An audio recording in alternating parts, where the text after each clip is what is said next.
আসসালামু আলাইকুম রহমতুল্লাহ। আপনারা সবাই কেমন আছেন? আজ একটা গুরুত্বপূর্ণ বিষয় নিয়ে আপনাদের সামনে আসলাম।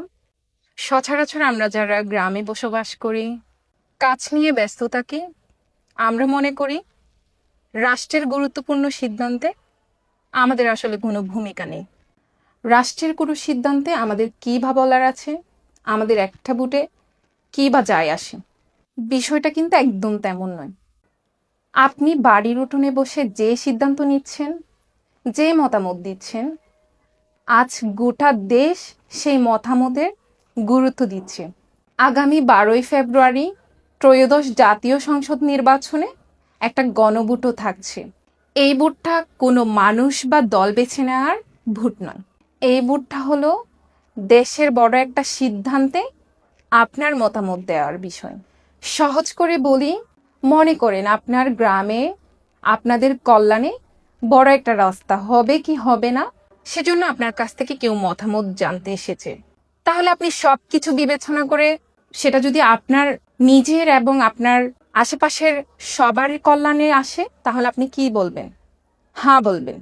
ঠিক তেমনই দেশের মঙ্গলের জন্য যে সিদ্ধান্ত নেওয়া হয়েছে সেটার পাশে দাঁড়ানোই আমাদের কাজ।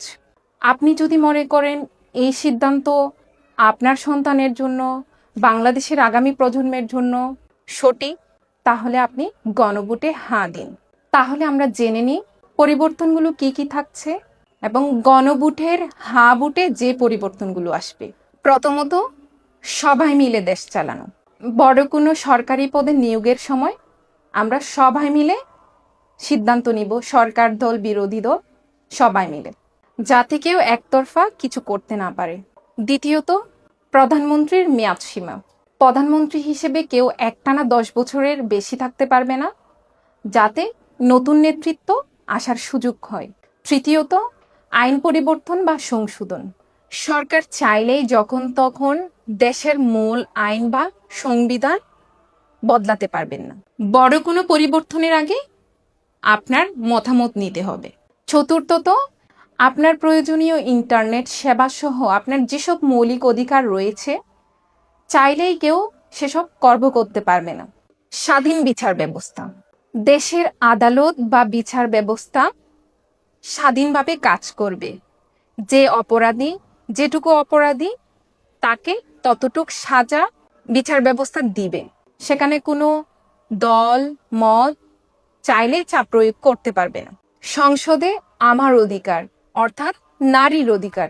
দেশের উন্নয়নে মা বোনদের অংশগ্রহণ নিশ্চিত করতে সংসদে আরও নারী প্রতিনিধিত্ব বাড়ানো হবে। ক্ষমতার নিয়ন্ত্রণ। রাষ্ট্রপতি ও প্রধানমন্ত্রীর মধ্যে ক্ষমতার একটা ভারসাম্য থাকবে, যাতে কেউ ক্ষমতার অপব্যবহার করতে না পারে। আপনার একটা হা মানে সুন্দর এক আগামীর স্বপ্ন দেখা, তাই নিজের অধিকার ছেড়ে দেবেন না। নিজে যান এবং প্রতিবেশীদের সাথে নিয়ে যান। দেশের জন্য, দশের জন্য গণভোটে আপনার রায় হোক হ্যাঁ। আসসালামু আলাইকুম রহমতুল্লাহ।